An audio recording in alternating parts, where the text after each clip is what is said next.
Welcome!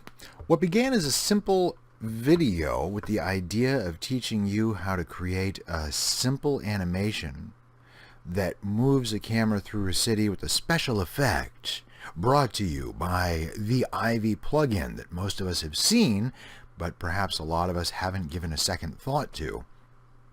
Something that started out as that, where we improved it and made reflections and made Ivy better and added different modifiers to it, quickly became an examination into what else can that Ivy do? I thought I was just going to update a couple buildings, change some camera views, introduce you to a couple of concepts about the Ivy, and what happened was I began to get really inspired by the things that Ivy can do that no one ever told me about. And so it has turned into a rather long-ish video celebrating the act of learning through failing, really. Some things are really good. Some things, like that right there, are really bad. And some things that look cool could be applied to better things. And so I walk you through all of the mistakes and all of the successes that I have exploring Ivy and its controls so that we can think outside of this little box. If you're interested, this, if Ivy is something you're not overly familiar with, could be the video for you. Sit back, get some popcorn. It is inadvertently a long one. Get ready.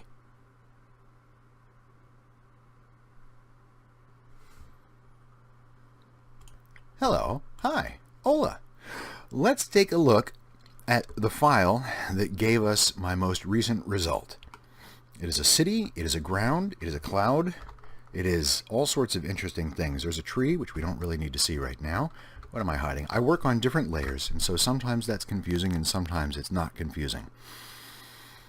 I don't have tons of time to work on things, so I developed a method for creating city buildings that were relatively fast, and all of the windows were relatively in scale to each other. And I'd been playing around with the camera, and I'd been playing around with the style of clouds. I seem to have hidden my clouds. Where are they? 4 maybe? And the style of clouds can be found on my YouTube channel, which you're already looking at, and it's called, what? Let's Fake Volume. It's a bit of a joke there about volume, but the thing about volume is that it can make clouds. And it can make them good, it can make them bad, whatever. This is a cube with just a top and the bottom that makes these clouds. And where, I wonder, are some other elements. But I decided I didn't like the windows and the animations, so I came up with a very quick, very simple material to put the black line around the reflective nature of those windows. Another thing about city windows that I don't like when I see other people doing it is the reflections are almost always perfect. There's no distortion, there's no wobble or anything to those city windows. But the real key to all of this was the Ivy, and it just has an emission material. It goes very simply, and let's see if I can isolate it. Here, 6, wasn't it? And I will select it, and we will just look at that Ivy from the top. When I play this animation, it grows through the city. The city itself is a bunch of buildings that are intriguingly laid out, and they're laid out on a city grid that has uneven streets. And they're wobbly. They're not straight across because dead straight ground doesn't always exist. And there it is. All right, let's play with some of these settings in a brand new file. We are going to need to activate 2 add-ons. User Preferences. Do your search for Ivy, and you'll find Add Curve Ivy Generation. I assume that gen is generation and not genetics. And the other one is going to be an Add Mesh Extra Objects. That'll give us access to something that we're looking for almost immediately. I enjoy working on the different layers. There's 20 different layers to work on, and if you need to keep track of your layers, be sure to have your user preferences enabled for the add-on of something called Layer Management. Layer Management becomes a tab over here in the toolbar. You could hide any layer that's empty and then label environments, the ones you need. 2 is going to get a plane, and that plane I will tab into, and I will scale it up 4 times. And then I will hit W and subdivide it 9 times to get 10 blocks by 10 blocks. But I want to do a little bit of a fractal wobble to this. And this is just enough of a fractal wobble to maybe make someone walk up and down the city streets, which is, I don't know, it doesn't, honestly, this is a simple sketch. We're not supposed to overthink it. You go ahead and change it the way you want to change it. I'm now going to do that bevel again, and I'm going to eyeball the streets that are in between city blocks. Now I'm going to Control Tab F, go to Faces, and I've pioneered something. We can use materials to make future selections much easier. So I'm going to create a new material, and I'm going to call it SM for the smaller polygons. I'm going to assign it, and I'm going to make its color kind of a pale yellow, whatever. I'm going to fold up this material library, which I can never get to work, and I'm going to drag and drop the color into the viewport color. Now I'm going to hit Control I, inverting my selection. I'm going to create a new slot for a material, and then create a new material in that slot. I'm going to call it LG. LG is for the larger polygons, and I'm going to make them kind of a simple grass green. I'm going to drag that color. Boy, it's not very dark, is it? There we go. I'm going to drag that color into the viewport color so that it more easily shows. And before I come out of this, I'm going to make sure I assign it to my selection. Okay, that is where we begin. I'm tabbing back into that mode, edit mode. I'm going to hit Shift D and Z. I'm going to pull everything down. It's a duplicate of everything. Now what I'm going to do is take all this unevenness and knock it out along the Z-axis. SZ0. Enter. Now they're flat. The benefit of having these flat is that when we have them selected and come back into object mode, I can hit Shift A, and because whatever is activated, the extra objects for mesh, something is available, and it's called the discombobulator. The generic settings are pretty good. Here's a warning. I've done this too many times, and I don't want to illustrate it now because it just walks you too far backwards. If you hit OK and you don't like the results, and you hit Control Z, it will undo everything you just did in edit mode. And so that means it'll take out our materials, it'll take out the subdivisions, it'll reduce the scaling back to 1 after we've already scaled it up 4 times. I don't feel like living that mistake again, but it's something I learned by doing the simple experiment, and it's a nuisance.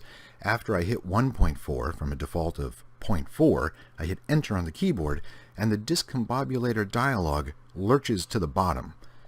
I don't know what's a mistake, what's not a mistake, but the whole thing freaks me out. So I'm going to hit OK. Discombobulator grows greebles on the selected polygons of the active mesh. Let that sink in for a minute. If you don't understand it, welcome to Blender. If you understand that, then okay, let's continue.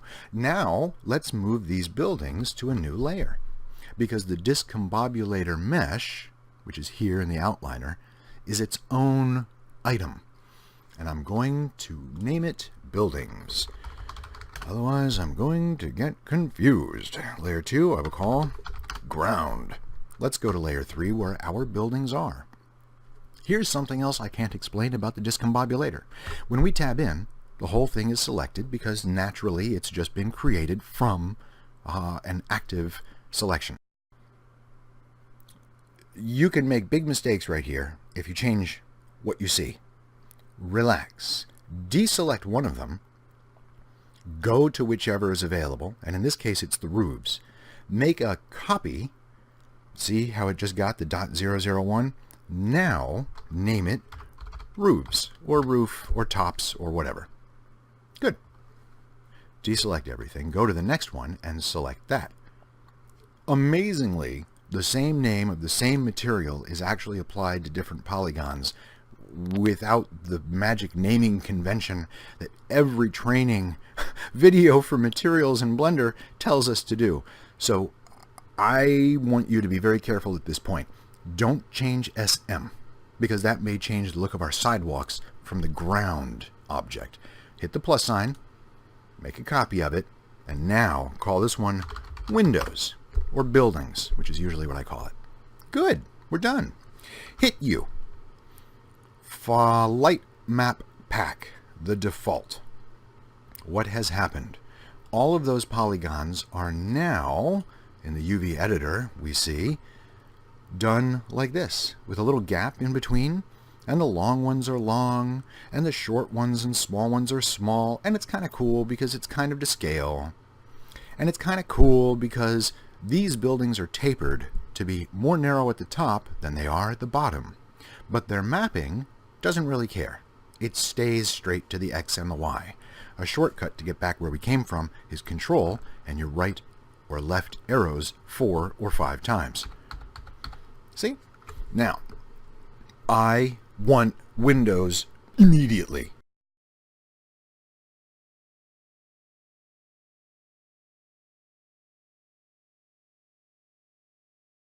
You don't need to see everything. I love the Control H. It's so tidy. I'm not good at keeping my nodes all shepherded together here, but I might make an attempt, waste a few minutes doing this so that you could take your little secret screen grab, not tell me about it, and remember how to make simplistic windows in the future.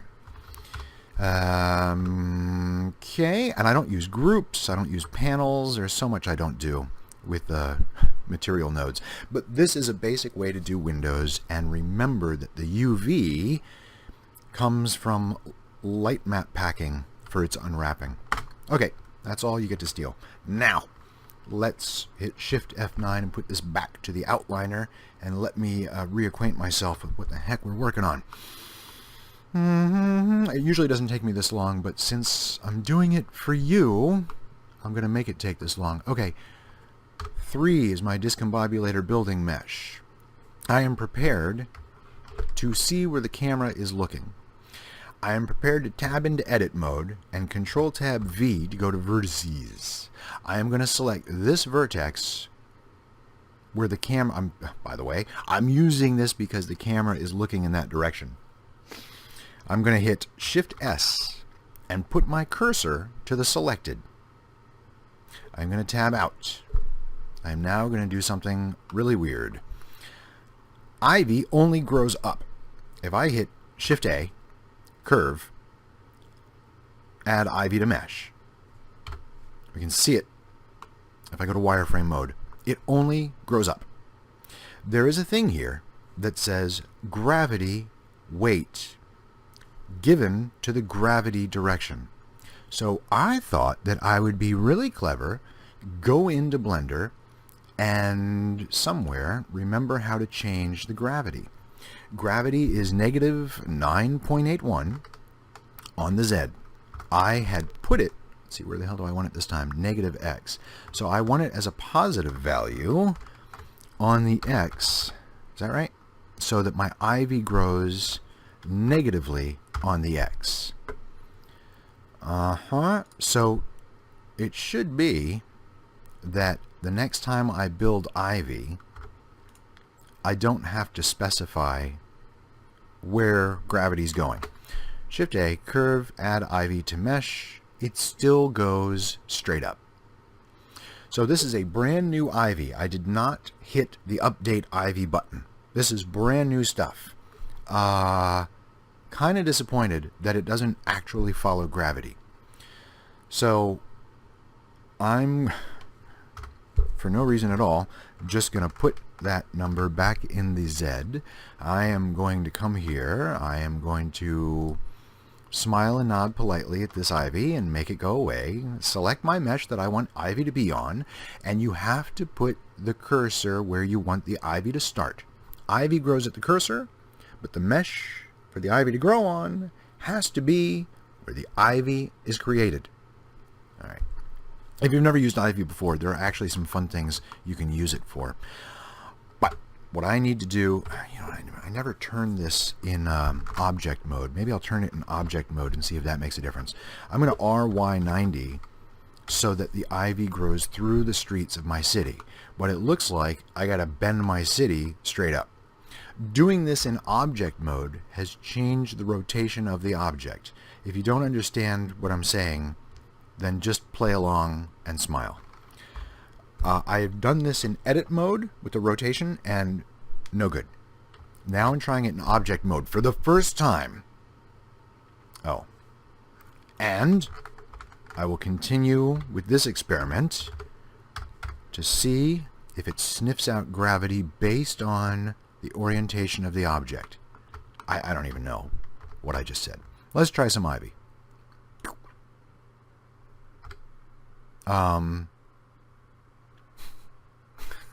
It's all hard to see.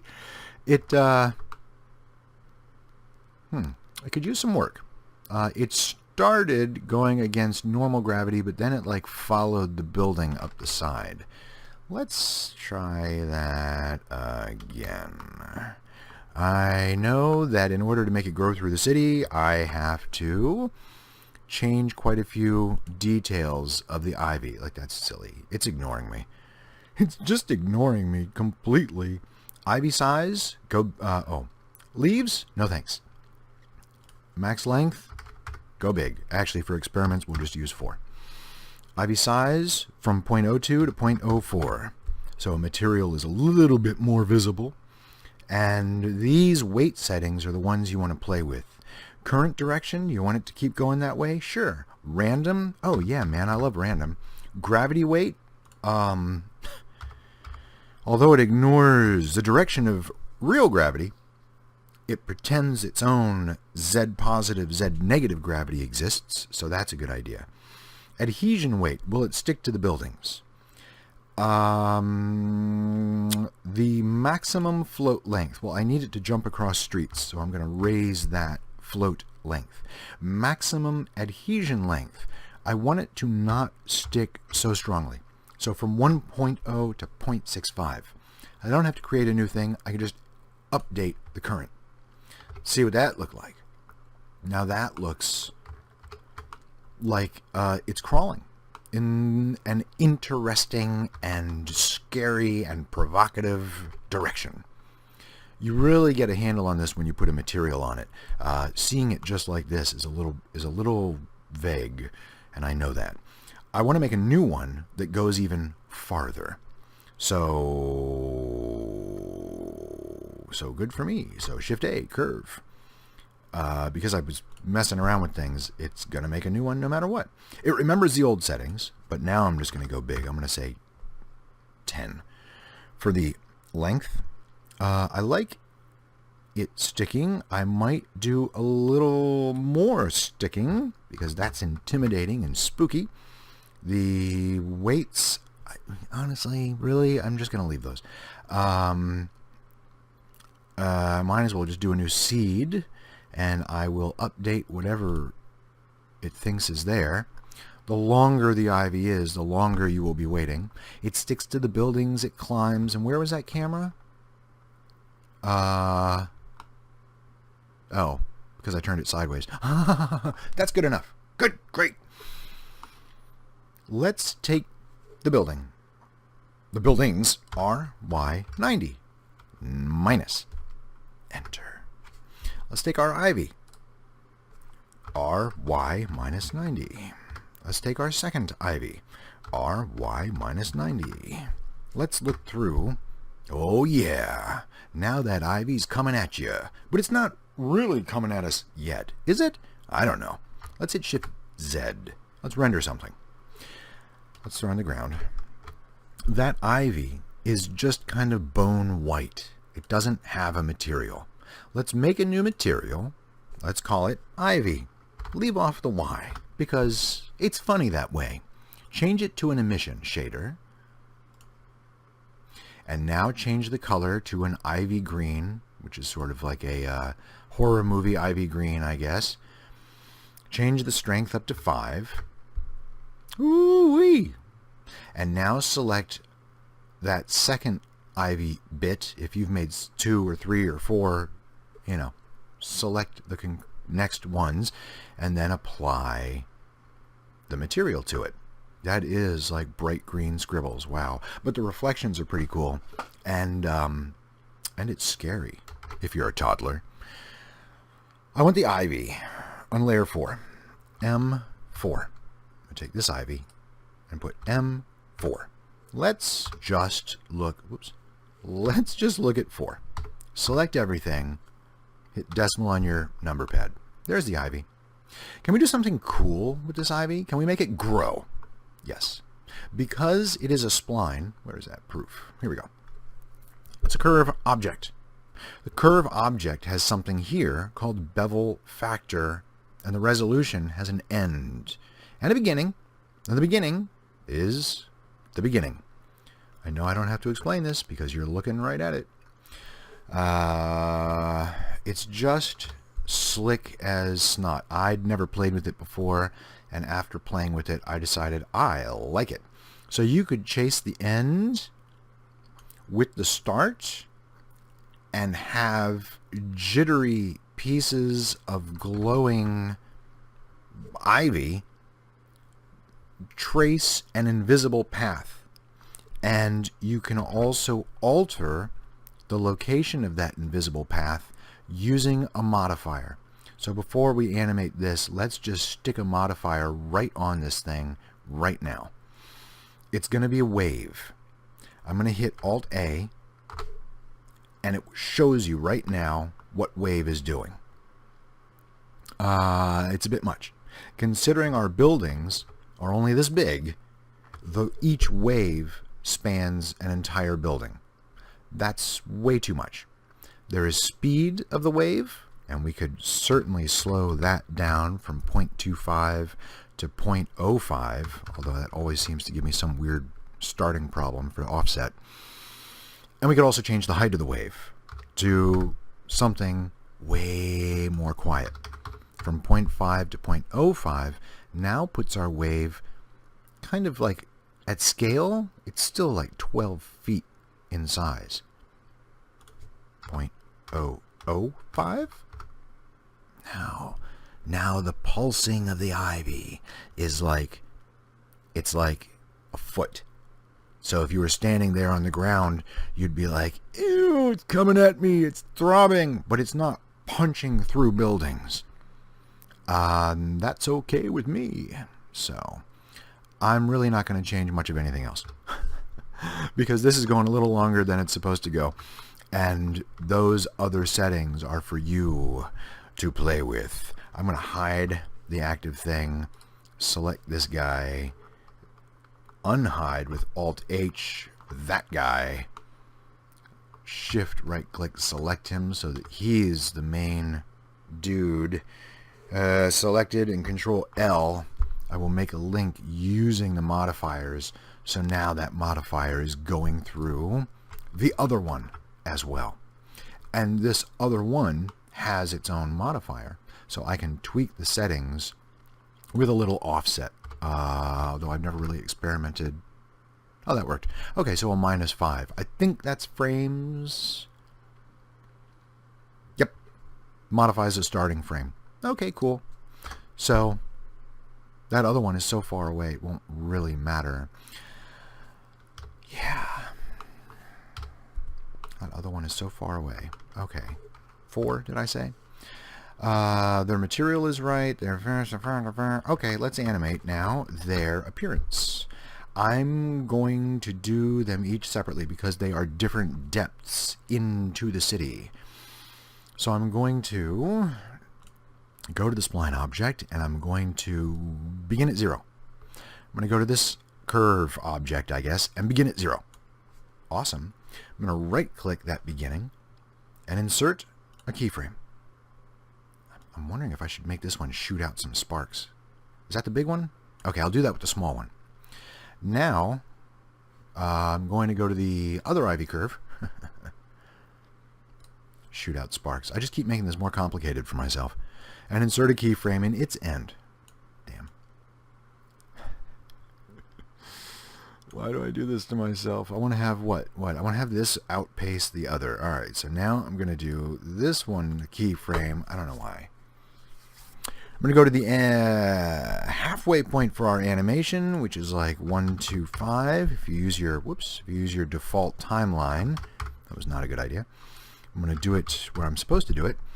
And, oh gosh, what do I want to do? I think I want to have this one all the way expired. Yeah, I'm going to insert a keyframe on end at a value of 1. Now I'm going to go Shift up arrow, 10 frames. I'm going to slam start all the way up to 1 and insert that keyframe. I'm not sure what I've just done. So they begin at the same time, but they end at different times. All right, so we're getting like fireflies that fade away. That's cool. Show me from the camera. Do that again. Okay, that's pretty cool. I'm happy. I'm happy. I'm happy. All right, home. When you're looking through your camera, you can hit home, and it will go as big as possible. And you can use your number pad, negative or minus, to shrink it down. So Alt-A for the animation. This is running at about full speed because I see that the frames per second is 24. If I throw in the buildings, that's not buildings. If I throw in the buildings, there are sparks that kind of follow the buildings. Boy, that's fun. I'm changing their color right now to orange. So I'm going to make a copy of IV, and IV1 is going to go from green. I'm going to change its hue to a bright orange red. Oh, that's sexy. Okay. Wow. That just turned out so much better than I thought it would. See what fun this is? Ivy Curve. I'm going to go now, because we've inserted a keyframe there, but we haven't told it where to finish growing. I think, I don't know. I'll go all the way to the end. So 250. And now I will enter a value of 1, and I will insert that keyframe. I'm just disappointed because this one is going to hide the other one so much. But the other one disappears right about here. What does that look like? Do I see any orange here? No. Barely. Barely. Barely. Barely. Okay, I'm overstepping the orange, so I'm going to make the green start later. Ta-da! For that, I need Shift F6. This is the green one. I know because it's called Ivy dot, for some reason, 003. Anyway, it's the big one. I want to make it start later. So A, B, and I'll just border select this. And I want to make it start later, so I will hit G to grab it along the x-axis. And I could probably enter a value of 100. Enter. Done. Shift F5 back to 3D view. And now, there's our sparkies. I love those sparkies. You were so smart putting that in. And now, those sparks go to 125. So that's only 1 second of the two of them together. That's only 1 second. Do I like that? Here's the end of the sparks. Here's the maximum of sparks. See, I do this while my toddler is watching cartoons. This is not fun for him. So there's 60. I'm going to change the start point to 60. Shift F6 gets us to our graph editor. And I already have this selected. I think I'm going to GX minus 40. So from frame 100 to frame 60. Now, now I should have the height of those sparks, and then suddenly the green is infiltrating, and then, and it's throbby. Now I can move my camera back. Shift 1 includes the camera. I'm going to insert a keyframe here at 160 for my camera. Oops. I'm going to try. I'm going to try looking at my camera. I'm going to try. How am I confused here? Let's see. Location rotate. Oh, the letter I. I know that. I know that. Must be late. Yep. I've been recording almost an hour for something that I try to get done in 12 minutes. Serves me right, man. All right. Now, I want to respond. My camera movement should respond, and I will back it up using the first person Shift F. I'm going to use Alt to slow down the letter S, which gets me backwards. The letter A moves me sideways. There. And I can actually tilt it up. I'm going to cower on the ground. I'm going to look up. I'm going to hide against a building, because these buildings have some reflective qualities. So hiding against the building would be just so fun visually. This is really amusing. Moving your camera less is so much better than moving your camera more. Small movements speak volumes. Yanking your camera through time and space at unrealistic proportions only upsets an audience because it's just too incredible. It's too uncredible. Let's call it that. I'm going to change the final frame. I hit decimal on my keyboard and it lets me see the extents of the keyframes for the selected object. I'm going to go to that final frame and I am going to move these GX minus 50 so that my final frame is on 200 instead of 250 for the camera movement, because I need to hold still so I can see the throb. Look at this throbbing. And now I get a couple frames of throbbing green vines. That makes me happy. I could come into this a little more slowly. I could come into it right here. That was 130. Shift F6 back to the graph editor. Control I maybe inverts my selection. I'm on, I forget, 160. So I GX minus 35 and start my camera moving a little earlier. Let's shift left arrow, Alt A to get to the beginning of the timeline and then run the animation. And it's pretty much running at full FPS, frames per second. That's neat. And that is about where I want to take it. I was hoping for slower, creepier Ivy. If I wanted to rescale this thing, which would be way too slow for this amount of Ivy, and just give myself 52 seconds instead of 10 and a hair, I like to go to the beginning and add a 1. Make it from 250 to 1250. But I'm not going to do that right now. This really doesn't require a lot in the way of clouds, because we're not looking up at the sky. All the others I've been falling into the city, so I went through a cloud layer. This one I don't seem to be going through a cloud layer. Why ever that's hard to say. Render time. It might be nice to know. How long does it take to render with motion blur? Sometimes that Ivy is moving so fast that a motion blur only helps. Boy, those are fun. Wouldn't mind darker buildings, but those are fun. I want to find a lot of motion. So Z. Where's lots of motion? Boy, that was such a good idea. That kind of looks like motion. Let's render that. Let me denoise something with even fewer render samples. We came from 35. That was 7 seconds. Maybe we could just blotchy that up anyway. This is not about perfection, obviously. It was a good experiment, though, wasn't it? And so what is that? 11? So 12 seconds from 14. Not a big time saver. But if I was doing 1,000 frames, that would be a big time saver. So let me set this up here. Take a look at that. I want now to change my lighting. Now it is time to look at the buildings and change where the light is coming from.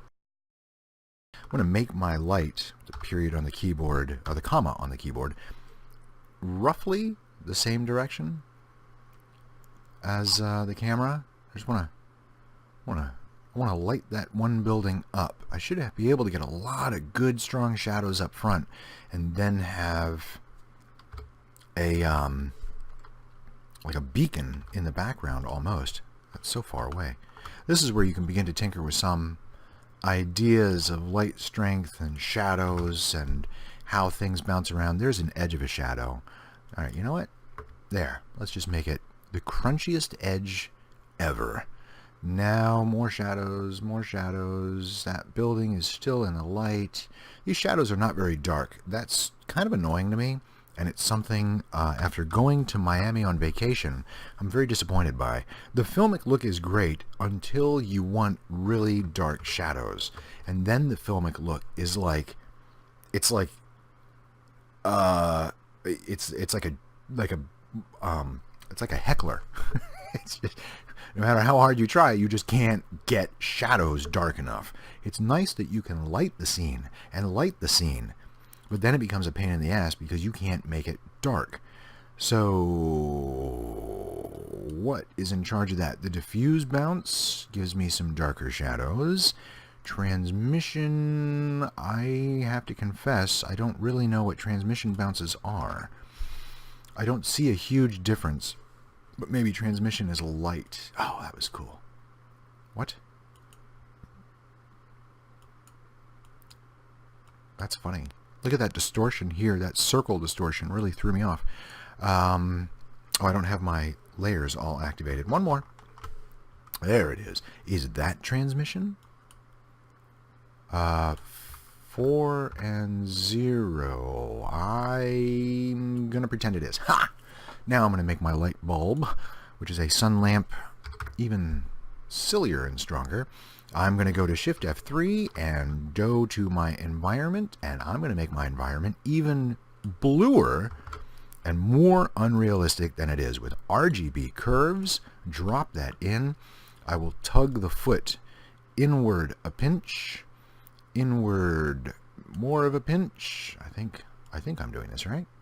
Yeah, there we go. Now I'm getting a dark blue sky, and everything else just makes it weird. RGB, which is a funny thing to say since I just tried to make it weird. So I'm making it sound like now I'm all upset that it's weird. That's not true. I'm happy it's weird. Alright, that. Green is not the opposite of purple, but maybe we could play on that. Let's go for a purple sky. Ta-da! Let's look at some different frames here. Let's look at these red frames. Those red frames. Outliner, where are you? This is going to be painful to look at. There we go. It's big.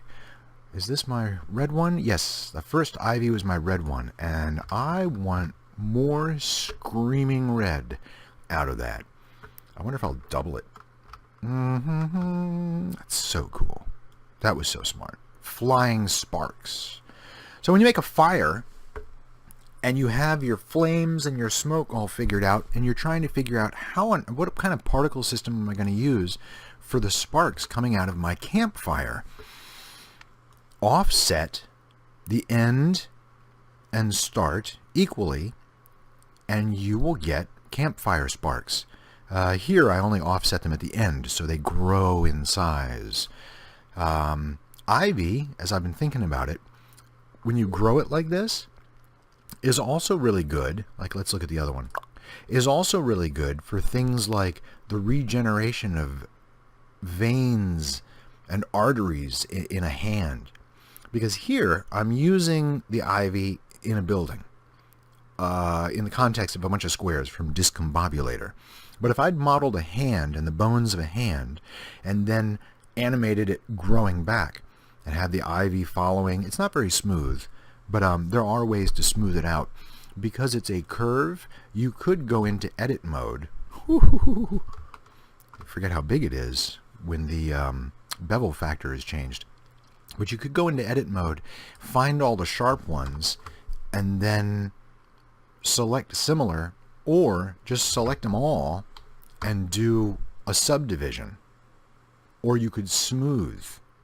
And so I realized that when I say, this would make really good veins in a regenerated hand, you look at some of these hard squiggles, like where's a good hard squiggle? There must be a good hard squiggle. There's some good hard squiggles. And you say, the last time I saw a vein like that, it was an animal on the street, not alive, and certainly not regenerating.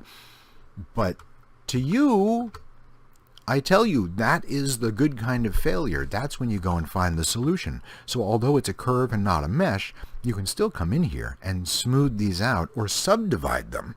Because if your regeneration animation is that worthy, then it's worth spending a little extra time taking a look at different solutions that will give you the result you're looking for. This is, I've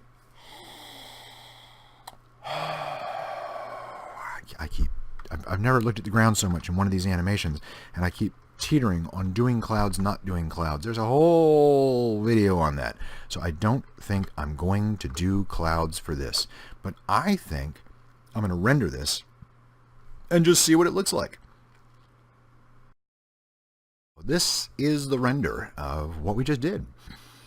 It is, oh, those sparks. Boy, they dash. Oh, they must dash across. I didn't know that. Nice slow camera. Look at that. Dashing, dashing. Okay. And I've been brainstorming in the whatever time it took for this to render.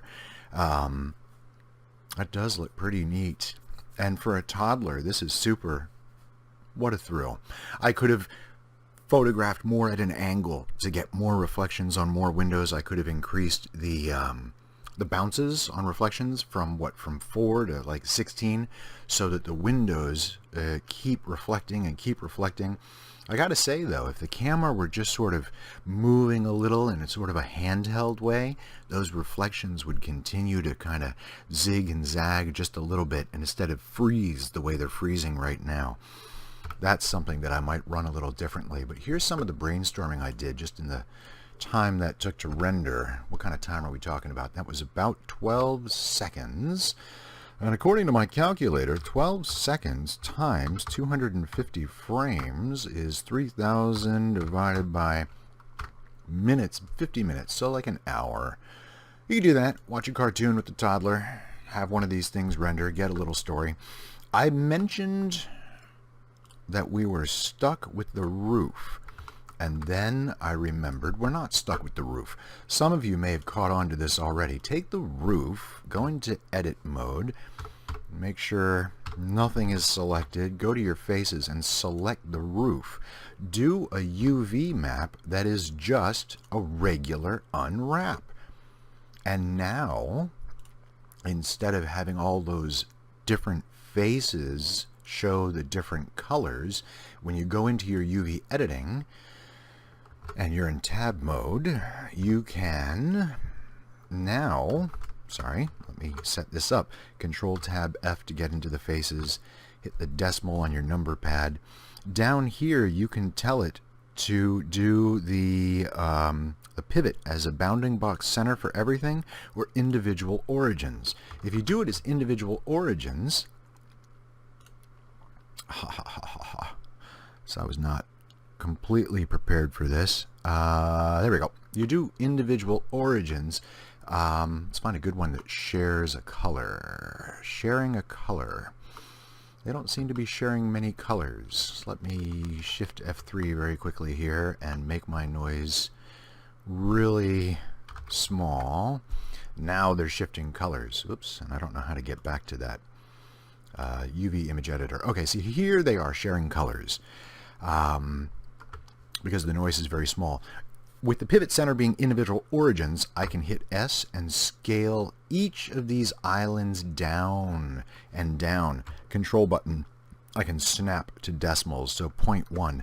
Now, although they really are sharing colors, they're so small. That's funny. I didn't know that was happening. They're so small that you can't tell that they're sharing colors.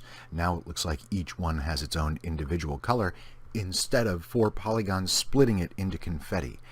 That only just dawned on me, but that's one of the things that this exercise is so good at doing. So what else did I come up with? Should I bother to save this? Like, I kind of like it, but you know. Let me just brainstorm to something else. What I want to do with another add-on enabled, and it's called the ANT Landscape. I can search all landscape, and the ANT Landscape comes up. What it will do is, under Mesh, give us a landscape object. The F6 menu is a little... Is it this one? No, it actually behaves pretty well. I'm going to raise it to 256, and I'm going to turn off my fall off to none. Now I wonder if I want to do that. No, I need a peak. Let's do XY. Okay, so that's pretty much the exact same thing that everyone would have if you raised your subdivisions twice. I want... You know what? I am going to pop this from 2 to 4. It was clicking and dragging across the X and Y. Edit mode, sure, why not? Period, to do it from origin down there at the 3D cursor, I should say, which is still at origin. And I'm just going to make it twice as tall. This is perilous and dangerous. But now, imagine that we rotate it, because we know we have to ignore gravity, because the Ivy mesh ignores gravity. Find the tallest peak, and in edit mode with vertices selected, select something on a slope of the tallest peak. Put your cursor to selected, tab back into object mode, and now with Ivy Gen enabled, let's play quickly, because I thought of something else these paths are good at doing. Adding Ivy to mesh does this. T for your tool shelf. Turn off the leaves, which are obeying gravity and falling downward. And let me have a look at this thing here. I'm going to leave the random seed and time. I'm going to stretch my length to 3 and see what that gets me. Ooh. That's very long. I'm going to put my length to 2, see what that gets me. Because it's not a straight line, the distance is a little unpredictable. That didn't help my view at all. So where does it start? Oh, it starts way up there. Look at that. Ivy's all over the place. I want that ivy to not be all over the place. Adhesion weight. Let's make it real sticky from 0.1 to 0.5. Let me go back to the default of a 1 length. Do my updated ivy. There we go. Yeah, this is going to be a little bit more what I'm thinking of. Hang on. Update ivy. Look at that. Zigzag down the mountain, adhering to the mountain, and landing mostly in the bowl. What am I going to do with this? Here's what I'm going to do with this. I'm going to take the ivy and the landscape, Shift S to restore my cursor to the center, and now I'm going to R, X or Y, I forget which one I did originally, and I'm going to flip it back so that it's right side up. I would like to keep my ivy isolated on a new layer, so I hit M2. Now, there it is. This ivy, when we tab into edit mode, is a path. You can do things with paths. What can we do with a path? Let's go to 3 and create, I hope this works quickly, a tiny segmented UV sphere. You, of course, would do something else, but I'm going to do that, and I'm going to say that its size is gosh, I wonder if I say 0.05. Yeah, it's still pretty big. Pretty big, considering. Now, let's bring in, it's huge, actually. Let's hit S and 0.1. Oh, yeah. Now it's tiny. You can make an object follow a path. I'm just winging it here. Let me go, and I'm going to hit. All right, sphere. I can find sphere. I don't have to name that. So I would recommend you rename it if you try something fancy. because I have realized what I did wrong. So the 3, the 2, the 2, the 2. Don't camera, don't shadow. Now, back to the sphere, and back to some of this object constraint that follows a path. What path? The Ivy Curve path. The animate path, the you bet animate path. The this, the that, this.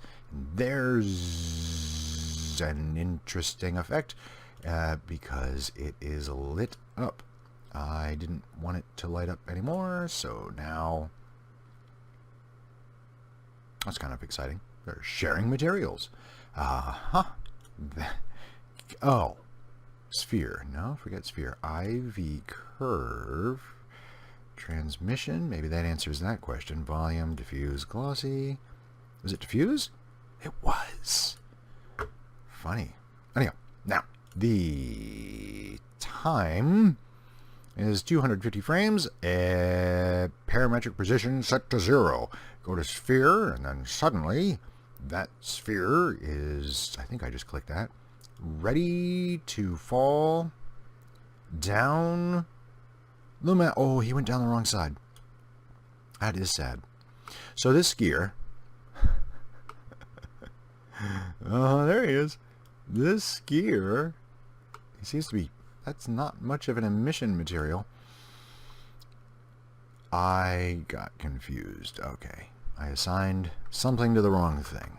There we go. Now he's emitting his little beacons out.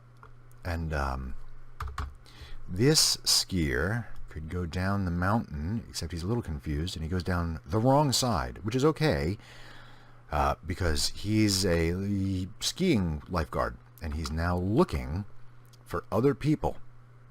How would I have gotten him to choose a different path? That's kind of fun. I don't know what I just hit. Tab. I hit tab. I'm in edit mode for something. I want to be edit mode for this. Holy cow, that's hard to see. There it is. Only one piece of Ivy has the animation. It is the origin piece. I'll bet.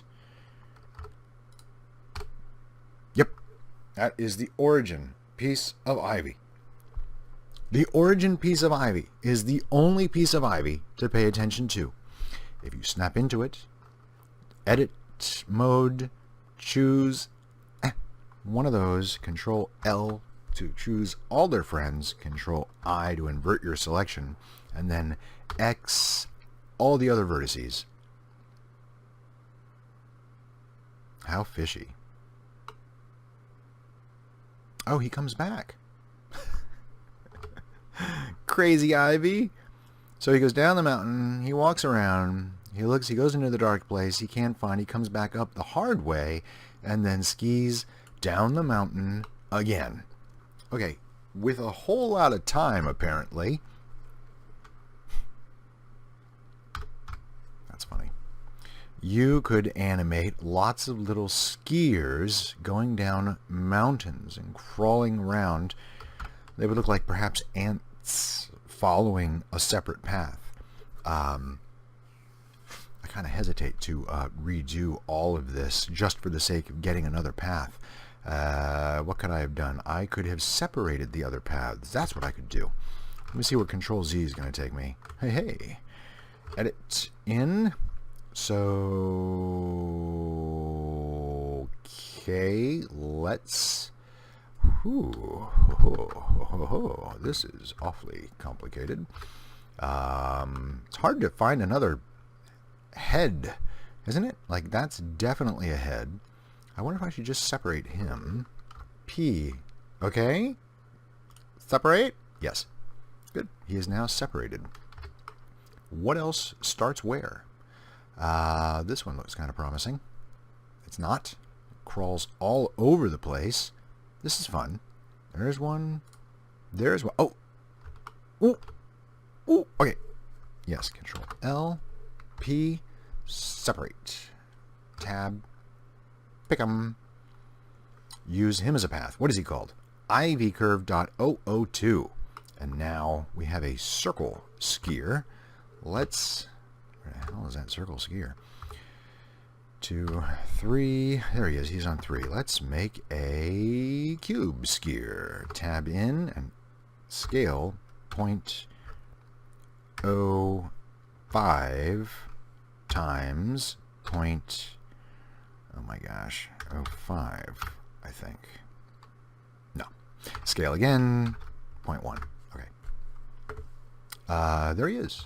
Cube skier 2, which now I'll name him. Since skier, I'll name him whatever I want, and I'll spell it any way I want. Damn it, it's my blend file.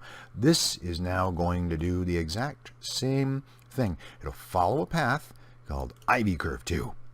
It will be animated. But first, I need to find, holy ground pounder, there he is, and set it. Oh, it's already set to path animation. Good. Now, skier 2, the constraints, click, animate path. Path is already animated. Thanks so much. That's layer something. There they are. So what is it? 1 and 3. Oh my gosh. Skier 2 is going to get the material. The sphere material. There they are. What's going to become of these guys? And if I hit Alt-A, it runs the animation with little hiccups. There goes that first skier with the hero complex. Meanwhile, back in Sanity, the other skier, it's like, oh man, this is good right here. W and D, forward and to the right. I kind of like that as an animation. I, location rotation for the camera because it is selected. I go to the end, I'll take it back 3 frames, so that's a second plus a little bit. I will hit Shift F, Alt W D. I will go, woo, looking, but not too hard. W, get up close. Q, get a little lower. D, get a little more to the right. Yeah, that's what I need. I need some foreground. Kill me some foreground. Oh, let's take care of the clipping. That's always fun to do. Jeez, that is some stupid stuff. That's okay. It's mine. I can say it's stupid. The clipping is going to be... There we go. A problem right there. But it's okay. To insert the location rotation. Now, because camera is selected, I can adjust the clipping. I go from 0.1 to 0.01 and regret it. Shift F. Alt A to move a little bit to the whatever direction that was. Left. Oh man. I'm this good with first-person shooters too. So, I and replace our keyframe with that. That's too funny. I think I can get a faster view if I change, where is it? The performance start resolution. If I put it to 64, then it's you could see that is like ASCII for trouble. 128, a little bit smaller. I had it on 256. Poor video card. Doing this while it's trying to show me something. There we go. And this is what the animation would look like, just like that. Neato. That's Ivy. That's yet another thing you could do with Ivy. You could do skiers down the mountain.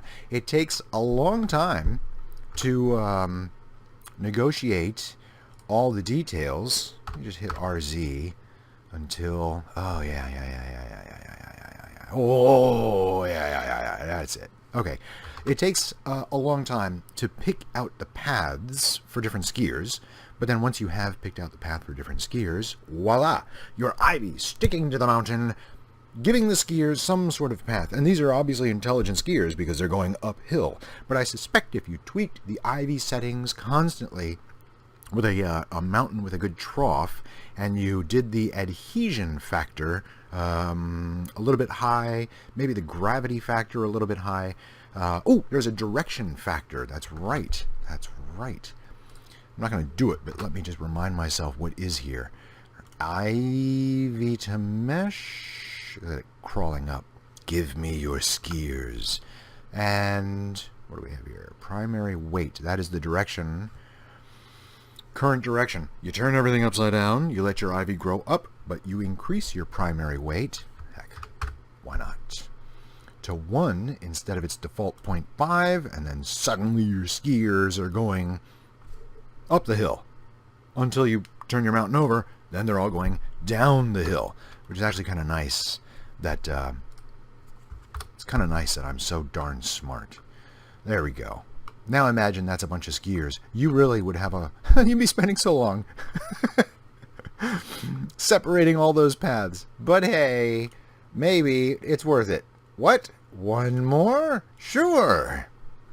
Oh man, you know, you come up with a video and you think it's going to go a certain way, and then you ignore yourself and it goes another way. That's got to be brilliance in some country. Extrude scale Y. Did you know you could do that? I know. The faces are backwards. Don't worry about it.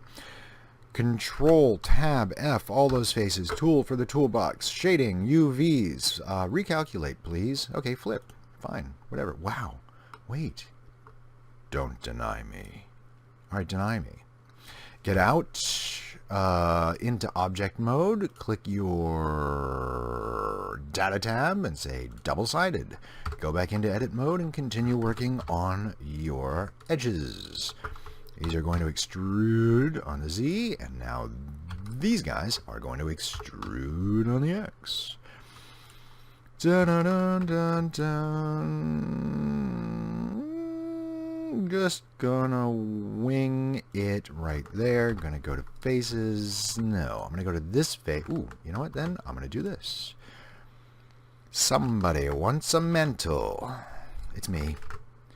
F. I'll pull all these guys out harder. Extrude. There's a mantle. And now I'll pull this guy out a little. And then I will I'll inset that face. And I will scale it on the Y. And I will extrude that Y. And I'm just so satisfied. Look, a fireplace. You know where we're going. So I select the entire mesh, and I've only worked on half of it, but don't worry. There's a tool. It's called Symmetrize. But you have to choose the right direction. So we want negative Y to positive Y, and now we have a fireplace. What's missing from that fireplace? Oh, can you imagine? Cylinders are missing from that fireplace. Dun, dun, dun, dun. Hey, 6. That's even smarter. A radius that's also smarter, and a depth that's a little smarter, and a rotation on the X that's a little smarter. See, you don't have to do this in edit mode. You could do it before you even do it.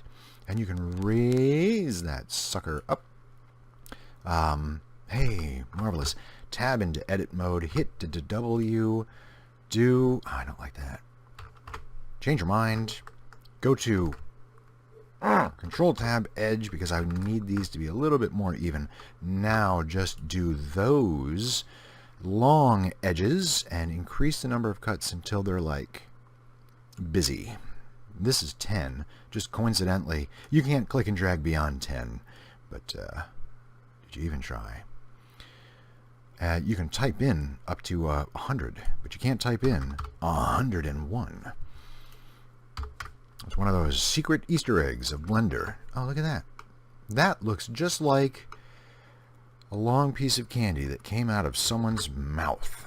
This was Shift D to duplicate it, and Shift Z means I can move that duplicate anywhere but up and down. But if I rotate on the Z, I can now rotate it. And you can tell I'm giving this all the thought in the world. Okay, so that and this will move to a new layer. M3. Let's go look at 3. And I will hit Control J to join those suckers together. I want them to have a dark material. That dark material will be this. And it will be rough. And that's fine with me. And now I want to double check in tab mode, or in edit mode with the tab key, that there's a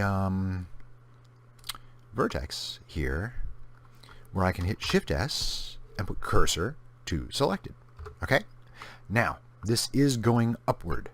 Our Ivy has been weird about up, but now with Shift A and the curve and adding Ivy to the mesh, up is up.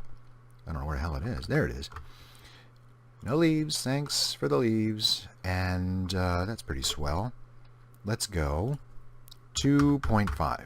And let's just see how sticky it is.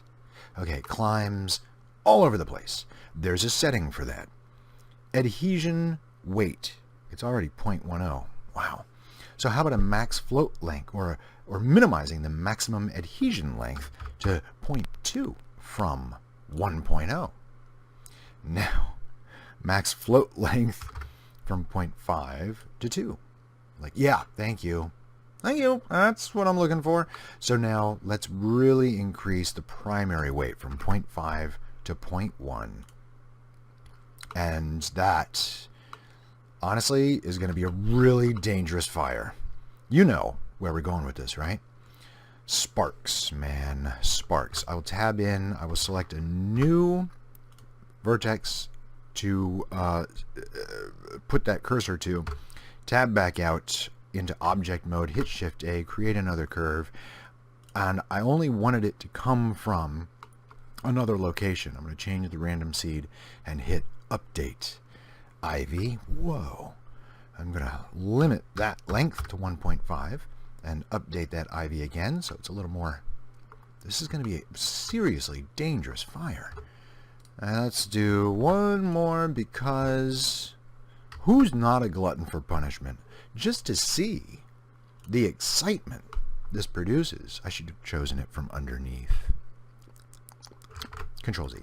Tab in. I'm going to go underneath.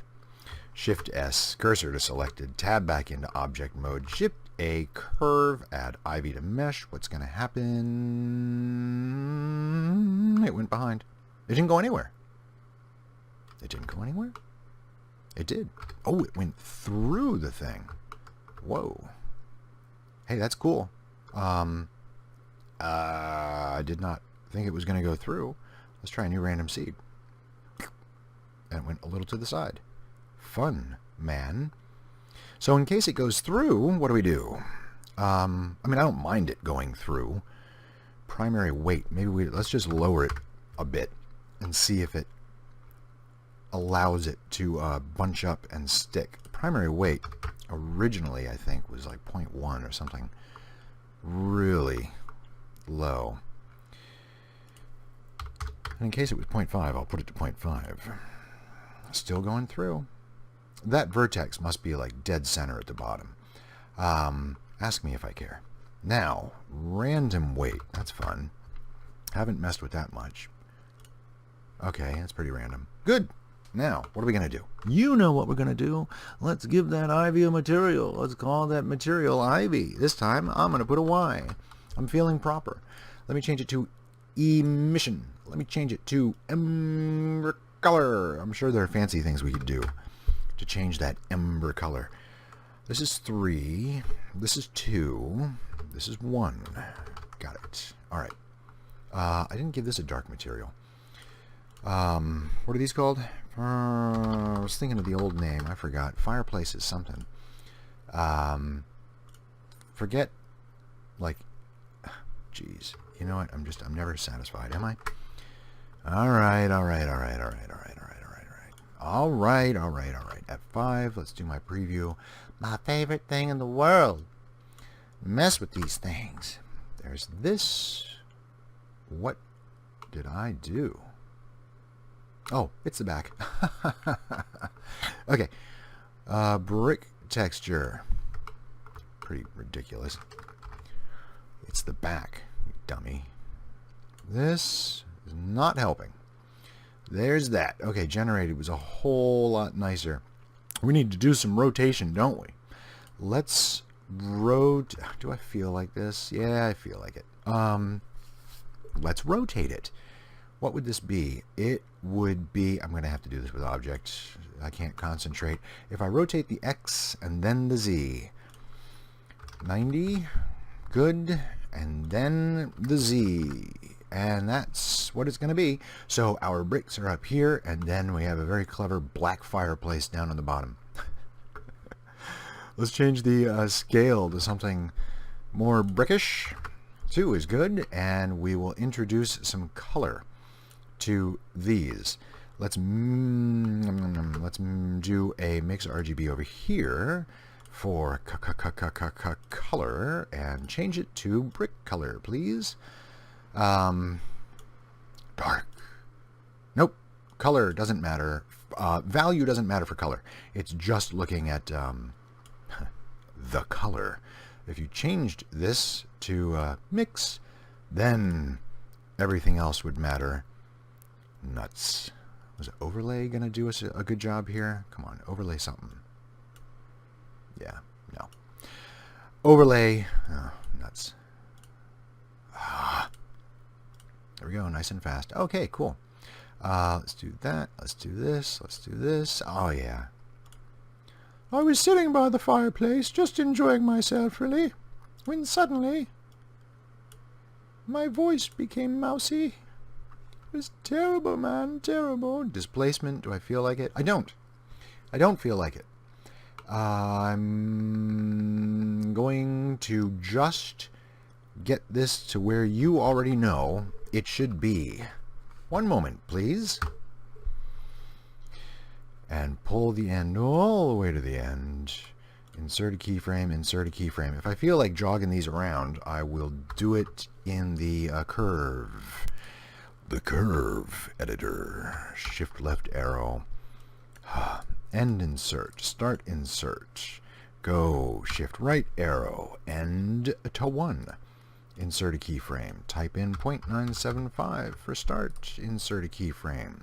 Move it back to layer 3. Thereby keeping my workspace brilliantly clean. It's like shrapnel. Totally like shrapnel. Alt-A says... Alt-A says it's a little slow. A lot slow. Well, that just tells us what to do. On the curve editor, what if I just squish this to being 2 seconds jogged in the first... What am I even thinking? Let's go to this. Shift F6. Decimal on the keypad. This is one of the Ivy curves. I want the entire thing to take 2 seconds. So I'll hit A and B, I'll take the endpoint, and I will move it from 250 to 60. GX control button now. Oh, am I lost? Where am I going? There's a 60. Okay, now it really is 2 seconds. I take the whole thing and now GX and put it here without paying much attention. Go to Ivy Curve. A, B, take these guys, zoom in so I can still see 60. I guess I don't have to see the entire curve, do I?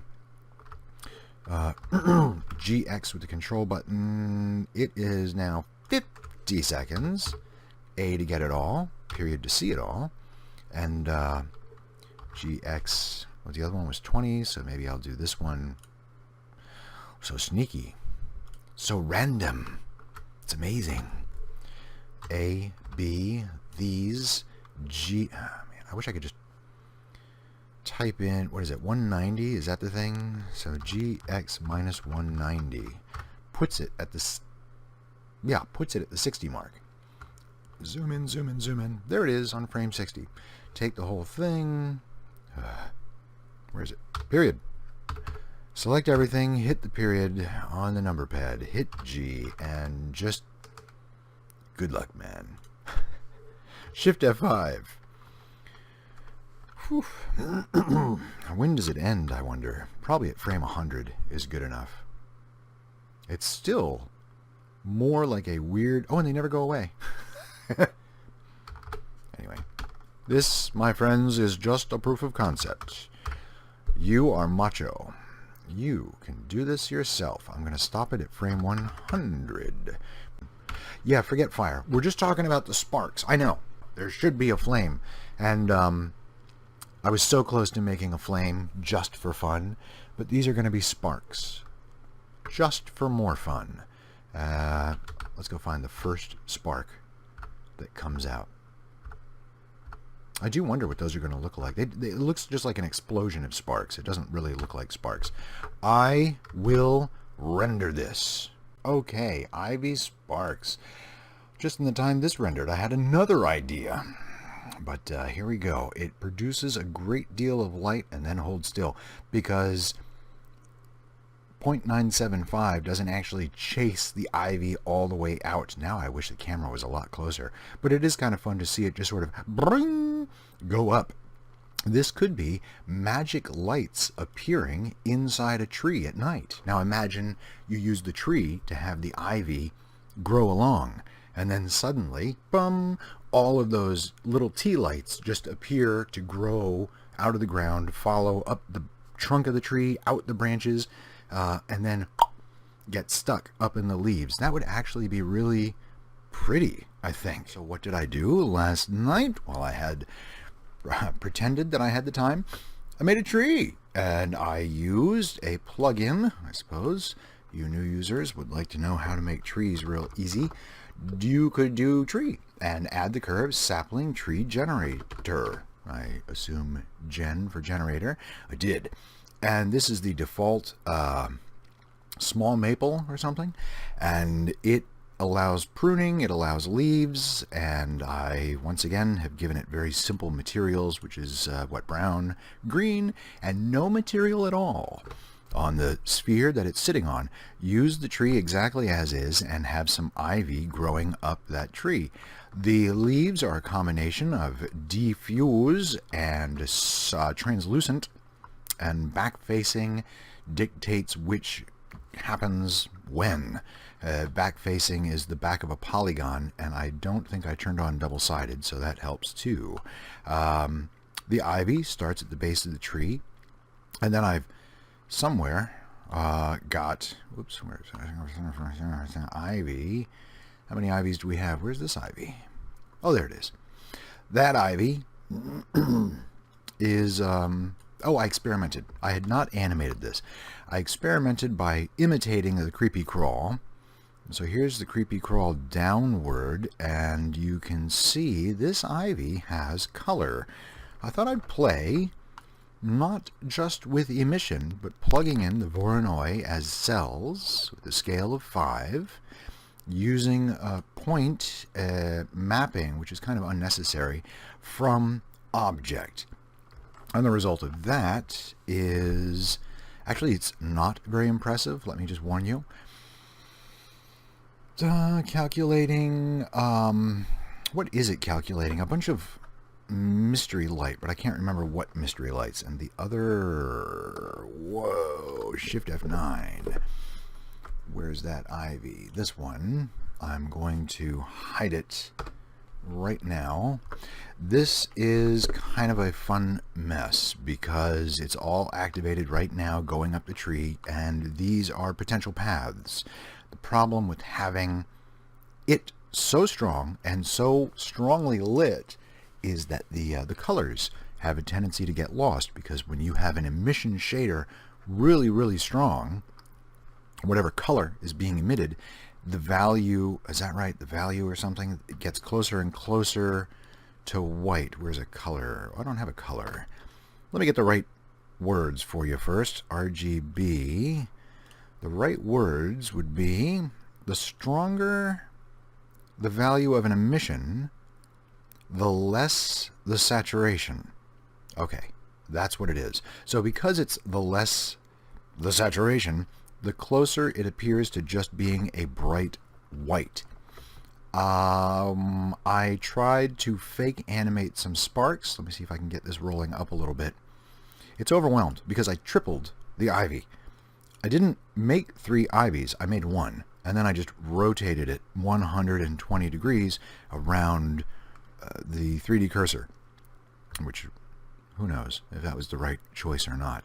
So I'll just plug in 0.7 to get it off the trunk of the tree. Now it's hiding up in the branches. I think I'll plug in 0.8. And let's just do a full in-our-face render with no limit on the preview. And so those settings are going to be fine for right now. So Shift and a space bar, home button, and let me talk. So there is a lamp that is a sunlight coming in from behind, and that's what gives the leaves a glow on the edge. I set at one point the amount of light paths up to 16, and more leaves were glowing on the inside. But sadly, now I can see some colors because I've allowed that ivy to have a specific length. I didn't turn this into an animation because without Shift F9 to the lamp, go to the lamp settings, kill it down. Without the lamp, the brightness from this triple strength ivy bit on the inside wasn't enough to make those leaves really glow the way I wanted them to grow. When we did the fireplace, it looked as though there was going to be a lot of potential to like put candle lights or fairy lights or will-o'-the-wisp lights inside a tree and have it glow against leaves that were translucent. Well, these are somewhat translucent leaves, but they're diffuse face on. All right, I know. I can't say I've fully examined this without fully examining it. Let me see if I can select a leaf. Oh, my camera is distorting the actual location of things. Now I can select a leaf. That's a leaf. I hit home to restore my framing of the camera. Let's just plug in translucent and see. Now this is completely deactivated, and see what translucent leaves think of that glowing ivy. There is no light coming from the direction of the camera. Any leaves behind the glowing ivy will appear darkish because translucent is light mostly coming in from the front. I could let this sit for a while and there would be a bunch of light on the inside. Anyway, this is the result of that effort. 50 is good. You can see all the noise that takes place in these leaves from such a scattered and various colored light source. Let me shut that down and open something new. Might as well save it, right? So new is this. I've applied mountains, a really quick sky. I know I say it's really quick, and then you see all this. But remember I showed you that there's already a video about this sort of thing. What layer is that on? I don't think I have any light for this to render with. I don't. So instead of it being diffuse, I could change that to an emission shader and let you see the fluffy, they're not fluffy, they're low overcast style of clouds. They are made with a genuine potential for volume, but they are two planes, one just a little bit on top of the other. And the plane on the bottom has a bunch of displacement. You can see this node is occupied, and it is occupied by the color that results in the missing spots, because when I do clouds, I paint with negative space. There's a whole video on that. Have fun. Go do some research. I animated this, and the animation wasn't bad, but it wasn't what I had really envisioned. So those are pathetic. Really pathetic. Nice lighting. Mountains, one sun lamp in the back. There's sort of smeared clouds up there. Like I said, these are sketches, remember?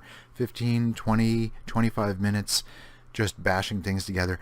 This lightning stroke is what we're going to look at. You should recognize by now that when that happens, it's because we're changing the start and end time. There it is. Let's zoom in on that. Where's that mountain? Okay. This, I like that end part, is controlled with something. If I go and look at the curve tab, we can see that these are green, which means they're animated. I'm pretty sure that Shift F6 will show us where that is. This part is correct. There it is. And red is the start bevel. Green, which is faint and now it's strong, is the end bevel. Here's the news on that. In the curve editor, the graph editor, I don't know why I keep calling it F-curves or something, there are modifiers. Among the modifiers is something called noise. Noise can help you create a jittering thing. So, hello cube, what can we do with a cube? Tab in, choose a vertex, hit Shift S, put our cursor to that selected object, tab out, hit Shift A, go to curve, go to add Ivy to mesh, look at the toolbar. I also picked up on something else. This, there, is with leaves, here it is without leaves, and there it is not following, and it's also real jittery. I learned that branching probability of 0.05 can be put to 0.01, and you'll get a lot fewer little guys stringing around. Branching probability, there we go, gave me fewer strokes on that lightning. The funny thing about the lightning is that it's ridiculous. Look at that. That's like way bizarre. And I scaled this on the X and Y, not scaling it on the Z, X and Y, so it covered more ground space. All I had to do was make a few strokes with fewer branching probability settings, lower settings, and there was that. And so now what I'm testing, I'm testing, gosh, the start and end of this. I'm just going to have them both at 0 and insert a keyframe and insert a keyframe.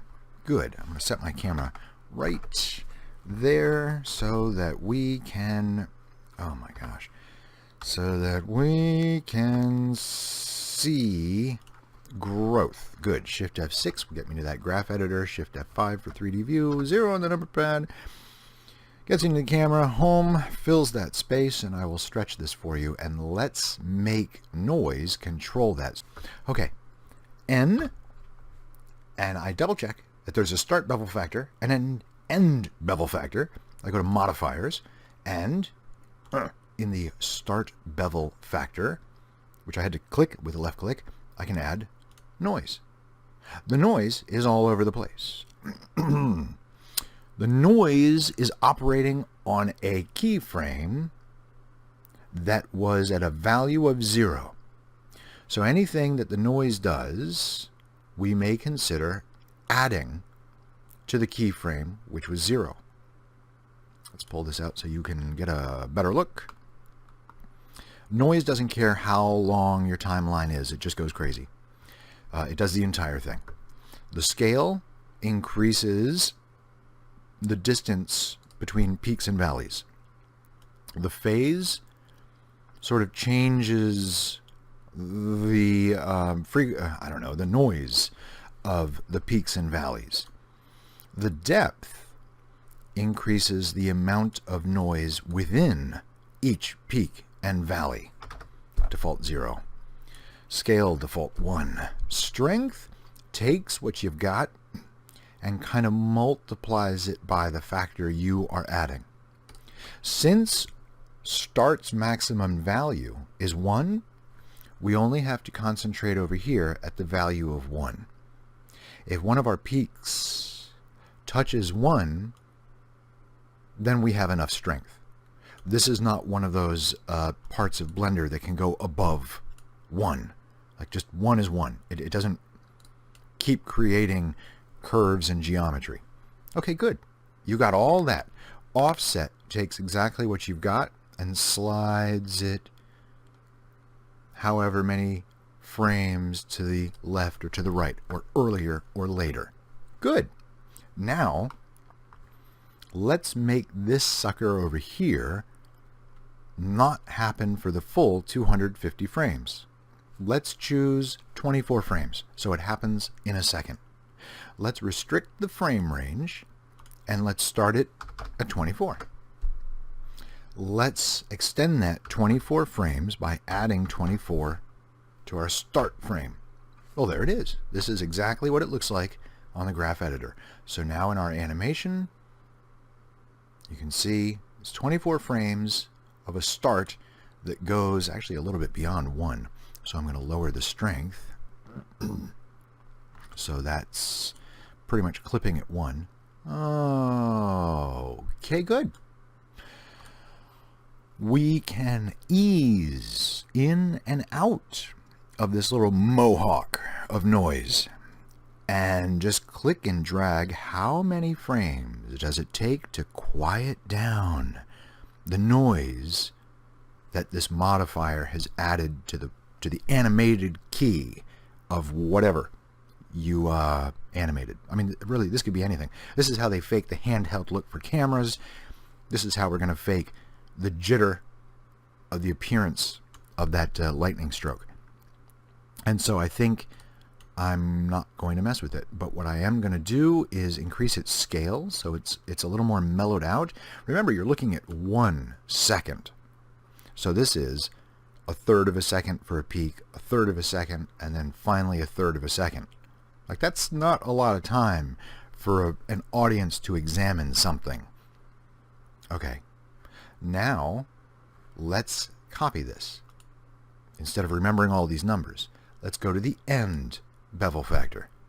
We're already in the modifiers tab. Instead of adding a modifier, we could just paste what we've got. In order to offset them, what do you suppose? Because when they are equal, nothing happens. They cancel each other out. You can see they're both at 0.601. So what should we do to offset these two? Wait, did I just use that word? Yeah, man, offset. Do a combination of offset and phase and scale, like mess around with them so that they're, I actually forget how I had this. Maybe let's just try -3. The point is, one red or green is going to be in front of the other, green or red. And so if I do this way, good, it looks like a positive movement. There we go. That is a positive movement. So in this case, for lightning, I've got the end happening before the start. And when we play that out, it looks as though it's lightning crawling across the sky. Whoo-wee, yeah, man. That was my one success here. You saw it happen there at the very end? Sometimes you get your red before your green, or your start before your end, and then it looks like your lightning is kind of reversing course. So, not much I can tell you. You just sort of like, it's a bunch of things you just kind of keep trying. Don't give up. What if I put this way down and make the difference between those numbers much? There's a big stroke at the end, and when I say green before red, and so now what if I just examining here, slowly put the end in. All right, so it zaps in a large chunk. That's fun. Okay, so what is that? 20 to 50? 20 to 50. 20 to 50. I'm not going to forget that. I can remember that. Ivy, 20 to 50. Like, I'm totally curious now what that looks like. Ivy Lightning, quick examination gave us some interesting ideas, and then suddenly... Alright, so maybe 1 second is a little slow. But I think you get it. If that was... So there's 1, 2, 1, 2, 3. 1, 2, 3. You're looking at 1/3 of a second. The bright spots there Oh, I could have tried harder, huh? Maybe I moved their phase too far apart. I should have kept them a little tighter so that the crackle of electricity was closer together. But this is just brainstorming, man. All of this stuff has led me to think of an amazingly large tutorial that has to do with materials and atmosphere and camera settings and animation. This has been, for me, this has been 3 recordings in over 2 days. And the inspiration of examining even something as simple as an add-on like Ivy Gen is pretty shocking. What I've learned is amazing and just more than I ever thought possible about the Ivy here. I think it's pretty fun. I think it's cool. I would encourage people to not stick to the status quo and basically do what the makers of Blender want us to do, which is think outside the box. Thinking outside the box can result in so many intriguing accidents. What started out as a simple recording to teach you how to make like a real low poly city that has something growing through it in just sort of a theatrical, scary manner, slowly became into the examination of how that special effect can be applied to different things. And so we examined moving the camera around, we examined different materials a little bit. I think that there are exceptional failures in what we learned. And it is those failures that teach us how to make better successes later. So while I always wish you success, I certainly also wish upon you some of the most amazing failures that you could hope for. Like, I hope your lightning is a whole lot better than that. And look for these tiny exercises because you're not always running the marathon. Sometimes you do have to run a little bit of a sprint here and there just to get an idea of something that can happen. That's it. I appreciate your likes and the comments, the kind comments that you guys have left behind. Thank you very much for that. And as always, I know this was a little helter-skelter, but if you stuck with it and you learned something, go do good. Go fail good with this. It's been a blast. Thanks for watching.